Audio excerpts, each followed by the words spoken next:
Hello and welcome to episode 47 of The Garden Log with me, Ben Dark. I am a gardener and I'm also a talker of things outside, of things in the soil, under the soil and of the soil. Today I won't be waffling for a great extent. I need to be fairly brief. I have a carrot cake in the oven and we can't have that drying out. It lends a sense of drama, I think, to the podcast that previous episodes might have lacked somewhat, an artificial deadline like they might use in Hollywood. If that all sounds a little too tense for you, then I suggest you go back and listen to one of the back catalogue episodes, maybe one between numbers 1 and 46. All of those are quite calm and gentle. In this episode, the drama is not wholly lent by the carrot cake. I'm also talking about fairly exciting subjects. I'm talking about shocking levels of cold and damp. And I know I have many listeners around the world who live in places far colder and far damper than the southeast of England. And they will no doubt scoff and say that nothing I have experienced is up to what their youngest child experiences every day on his way to show and tell. But to them I would say that cold and damp have an acclimatization factor. Even a warm bath feels very cold after a searing hot stint in a jacuzzi. Likewise, a mildly wetting shower feels very, very wet indeed after a long time in the desert. We are coming off the back, slowly falling from the hump of a very long, warm and hot summer, which drifted into a mild, misty and orangey autumn. So this sudden turn for the cold has felt cruel and unusual in a way that rain in late November wouldn't normally. I'm also talking a little bit about mulching this week, and there is a brief discussion on what to do with a lawn that is yellowing over winter. Enough of these introductions. Let's get on and listen to The Week in Gardening.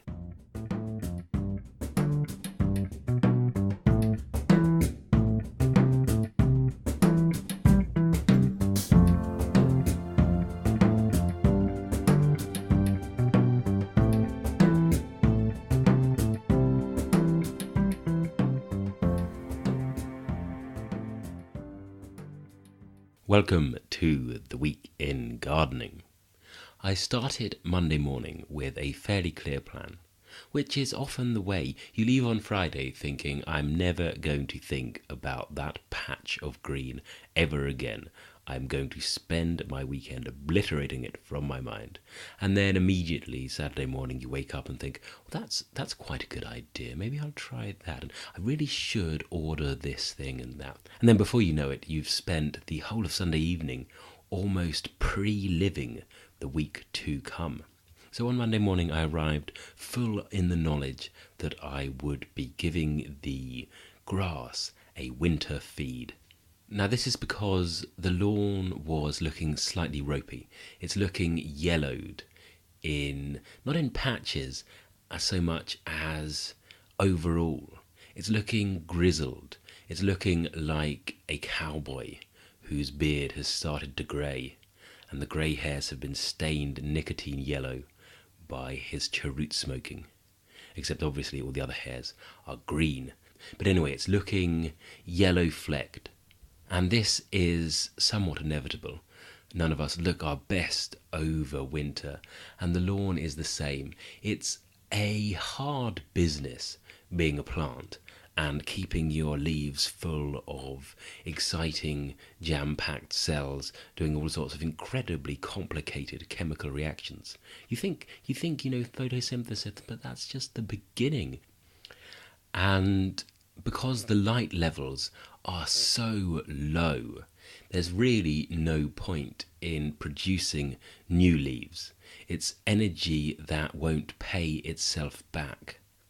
So what this means is that any damaged blade of grass, any blade of grass that succumbs to a bit of viral damage or just generally leans towards senescence is not replaced by a fresh, bright blade, but is left to yellow. The plant draws back into itself. Any weaker grass blades are left out there, and they don't rot away because the soil has slowed down as well. All of those things within it, like the atoms of the universe, vibrating more and more slowly as they get further apart and colder. So the lawn is less vibrant, the worms are less vibrant, the fungi and bacteria and beetles and everything else are doing less, so dead matter tends to stay on the surface a bit more. It all takes on a pallor, a sickly sheen. There's nothing really you can do about this. The solution in spring and summer to a lawn that's starting to look a bit off is to dose it with slow-release nitrogen and hope that the wave of green that provokes will hide any of your grass maintenance sins. But in winter we don't want fresh new growth. We don't want a mild spell to produce a lovely flush of tender stuff for the fungi and cold to get stuck into. What we want are nice, compact, healthy little grass plants that are less likely to abandon their leaves to the yellow death. And for that, we need a low nitrogen fertilizer, a fertilizer that is relatively high in potash for healthy roots and in potassium, which helps in the plant's toughness, in its stayability, in its cold resistance. Potassium is also vital for all sorts of internal things, all sorts of turgor pressure and all of that stuff. But mainly it just helps them. And this might be almost a gardener's suspicion. It might be like when you feel the beginnings of the common cold and you say, well, I'll mega dose it with vitamin C. I'll run into the grapefruit aisle. I've always done it, and it seems to work, even if the effect is a placebo. It's one of these things where it feels good to be doing something. You see the lawn looking bad, and you're saying, right, I'm going to fill up the sprinkler, the spreader, and I'm going to pace up and down, then change directions so that I did a nice even grid, and pace up and down, and spread this stuff. I think the fertilizer I used was about 3 parts nitrogen to 10 of potassium, so it's really quite high in potassium.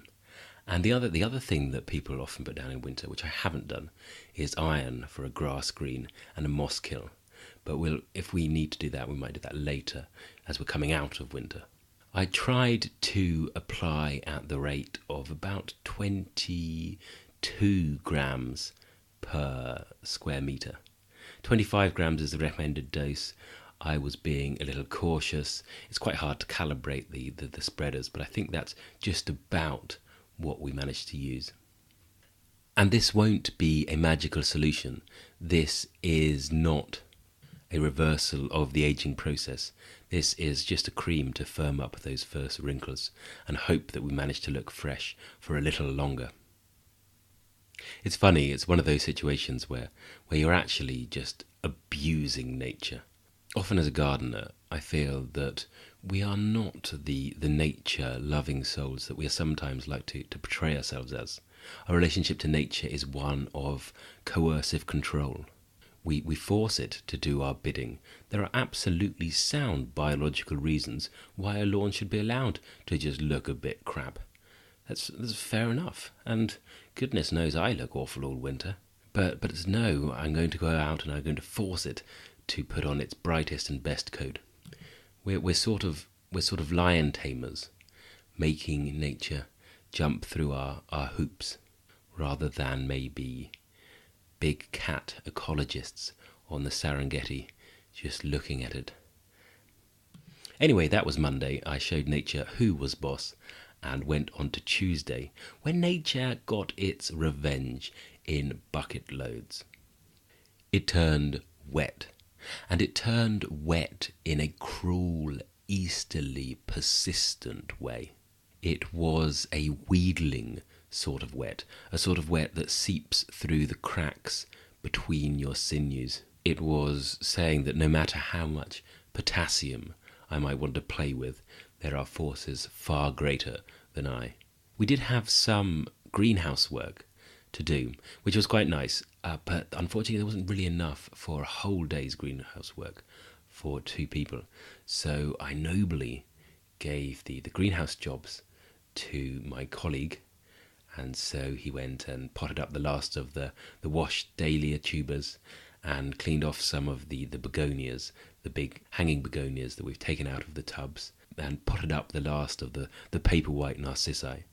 And I, like Captain Oates, strode out into the miserly drizzle that was actually colder than it looked, and felt sorry for myself. I got down to some cleaning the dumping areas of the garden, which was a penance for me. This is something that I'm very bad at and have been made aware of on numerous occasions. I don't garden cleanly, and I really ought to, because it is such an important part of the job. I can play with plants in very nice ways, and I can talk about the garden, but I can't put my things away. So I went and put things away in the rain. And then it turned to sleety snow that thought it might like to be hail for a bit. And that really added to the sense of penance, a nose-dripping martyrdom that I was suffering. What got me through it was switching hot drinks. I switched some spiced apple herbal tea into the mix, and that helped a lot. And I generally told myself that if I worked in a better manner, I wouldn't be doing this. Maybe it takes a bit of prophetic fallacy for me to learn these lessons after so many years in the business.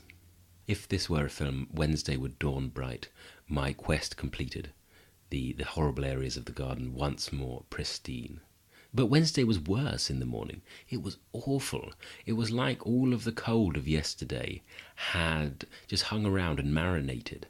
It had marinated the grass and the stone and the logs and the tree house and the passing pigeons, and everything was radiating this cold. And the rain was there, and it was back, and it was heavier, and then it turned into a fat, slushy sort of snow, that really, really wet snow that doesn't have a chance of settling. You can't skip through it and then brush it off your shoulders as you sip a glass of mulled wine. It's the kind of snow that touches your shoulder and then immediately turns into freezing water. It was horrible. The way I got through it was by wrapping up in about 18 layers of clothes and then filling my stomach with about 18 litres of hot apple tea, and then closing various hoods around my face so that I have a little porthole from which to see the world. And from inside this great bundle of rags, you feel almost untouchable and impervious. It's like seeing one of those warm log cabins when you see through the window on a dark night and there's someone inside by a fire. And I was that person by that fire within my clothes. But the worst part of that is, of course, you can be as warm as you want. If your hands are cold, then it's ruined. So the answer, really the only answer, is not to do any work. Is to keep your hands in your pockets and just wander around for the day. But that wasn't really going to cut the mustard. So I switched to woolen gloves inside those big red rubber gloves that you might find on the end of an Edwardian deep-sea diver's arms. It was all right. I would have rather just stood still and warm like a lighthouse in a storm. But at 11 o'clock it cleared. The sky cleared magnificently, and we got down to some mulching. We are late on the mulching this year. We delayed the start because the summer and the autumn were so dry. And mulching is one of its many, many benefits. There are all sorts of mulching evangelists out there. You don't need me to preach to you, but one of its benefits is that it retains moisture within the soil. But that only works if the moisture is in the soil. If the moisture is out of the soil, then it works to keep moisture out of the soil. At various points in my gardening career, I believe that I have over-mulched. It's like adding butter to a recipe, and you think, well, more butter, that can only be good. Adding more mulch to the garden can only be a good thing. But I have come to realise, from reading the writings of people more knowledgeable than I, that the crucial thing is the membrane, the interaction between the soil and the mulch, the way it's taken down and the way that they play with each other. And if you have a foot of mulch, then the area in contact with the soil barrier that actually goes into improving the soil isn't increased at all.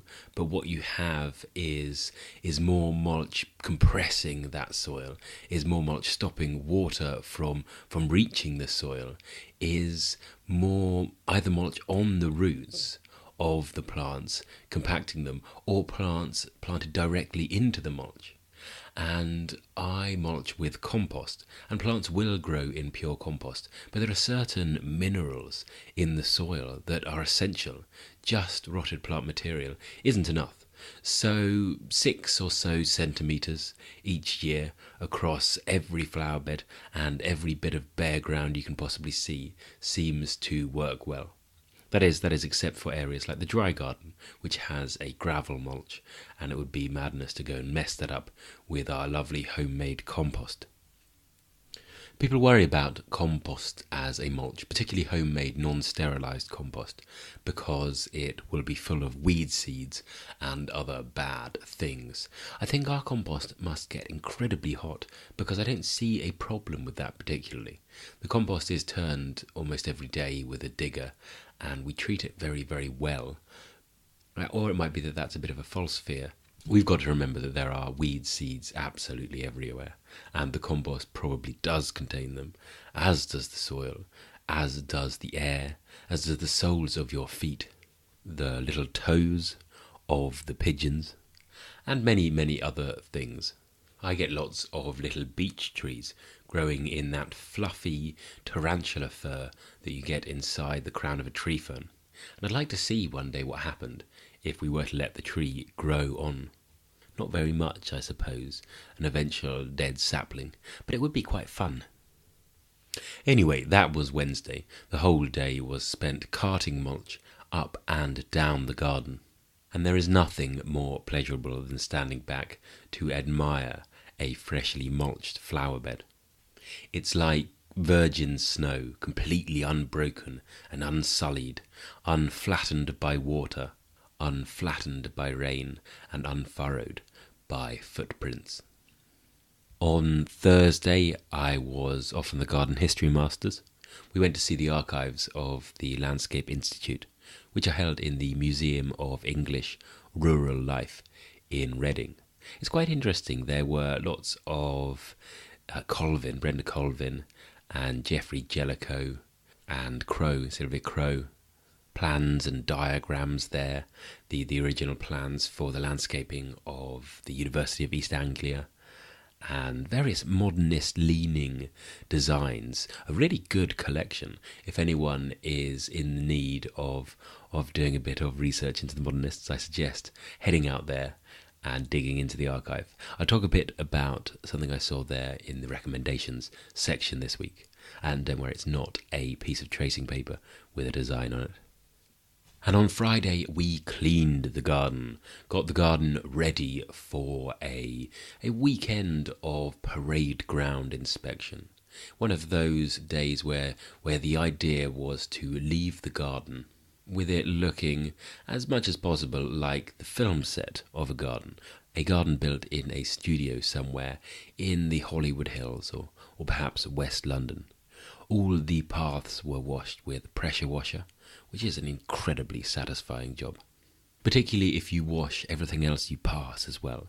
So I washed diggers and wheelbarrows and bird baths and statues and sundials. I was thinking of myself as a painting restorer, taking off the layer of yellowed varnish to reveal the magnificent colours beneath. Mainly I was taking off mulch. We also blew up the last of the lawn leaves. Leaves are now a thing that we can laugh about again. It's hard when you're in the middle of the leaf fall crisis to even think about them, when there's still so many to drop and you're just picturing the mounds of sweeping and raking and leaf blowing. But now there are only a few things left. There are the liquid ambers hold on, They hold on so well, and they fall in such magnificent colour. They fall to the ground at their most red and crimson.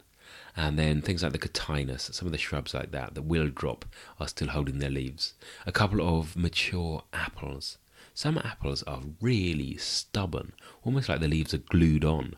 You see them there in February saying, well, no, actually, I think I'm a pine tree. I'm going to hold on to these leaves. I took so much trouble in growing them.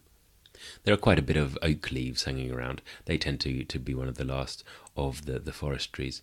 But apart from that, things are down and bagged in a way, so that when you're actually doing the circling with the leaf blowers, you feel that it's progress rather than King Canute attempt to hold back the inevitable.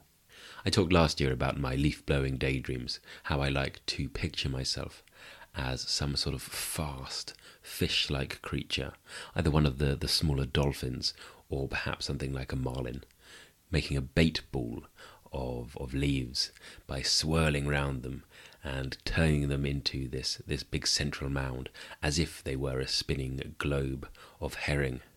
It's all very exciting and raucous and noisy blowing stuff.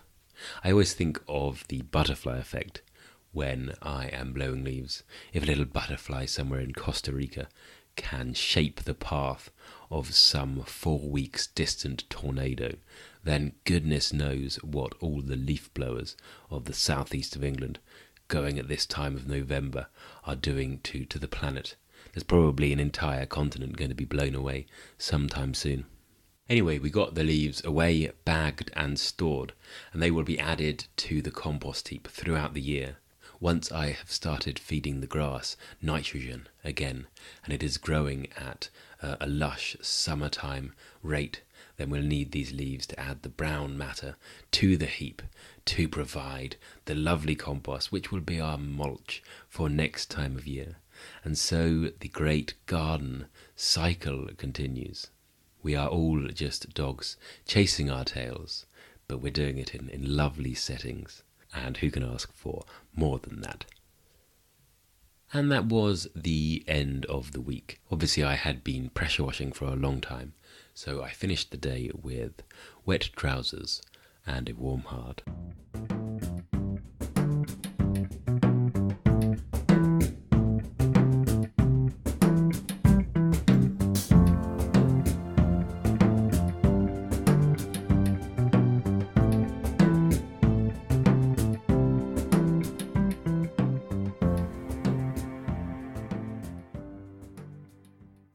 My recommendation this week is an exhibit I saw in the Museum of English Rural Life down in Reading. The Museum of English Rural Life is quite interesting. The archives are obviously brilliant, and I think they're fantastic for the Landscape Institute, for those with a specific interest in the history of garden design. But for anyone who just wants to look at weird folk from the past, at strange, lumpy-faced men of the fields, then there are boundless quantities of photographs. There are all sorts of things lurking in old seed boxes in their musty depths. They have a little museum attached, and it's quite funny because the Museum of English Rural Life, I think they call themselves Merle. The Merle has the same remit essentially as the Archers. It was set up in the post-war years to educate and inform about farming practices. And in many ways it is exactly like the Archers. It's sort of laughable and endearing and charming and silly. And I enjoyed my visit round looking at their old machines immensely. And one thing I particularly liked was this vast, great piece of cloth, which is a relic of the 1951 Festival of Great Britain and depicts the county of Kent. It's by a chap called Michael O'Connell, and it is absolutely vast. It is 7 metres by about 3.5 metres in its own special display case. And I think it was built to lighten the mood in those austere post-war years. And Kent is depicted in incredibly blocky, modernist, two-dimensional style, a grid of oast houses and hop fields and orchards and a hunter out with his gun, all of it in the most vibrant colours. This is because the textile was apparently stored in a cupboard for years. Originally it went on the road after the Festival of Britain, when Merle was doing its roadshow stuff, being an early live-action version of the Archers. It would go round to agricultural shows where people were just getting into tractors. And it would say to the farmers buying these tractors, "Oh, by the way, do you have any of your old stuff, any of your old horse-drawn ploughs that you're replacing? Could we have it, please?" And the Merle was using this canvas as their backdrop, which meant when they restored it, the part of the restoration process, I saw a picture of the vast amounts of soil and general agricultural debris that came from these tapestries. The artistic style is utterly charming, with trees rendered two-dimensional and simplified to the extent where oak trees might have 3 giant oak leaves and an acorn forming the overall shape of the tree.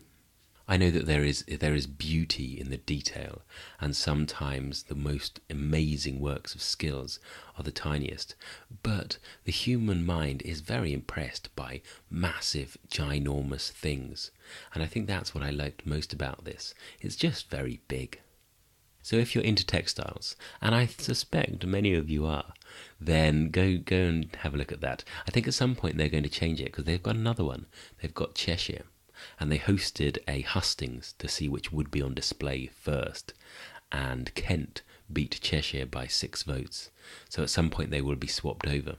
But do go to that, and if you don't go, then look up on the internet about this textile, and bring your face really, really close to your computer or mobile phone, so that you get some impression of the scale.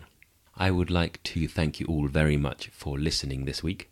I hope you stay warm and dry, and that if you have to go out in the wet and cold, you wrap yourself up well and fill yourself with whatever warming fluid floats your boat. I am off to check on the cake, fingers crossed, and I will see you all again next week for episode 48 of The Garden Log. Thank you and goodbye.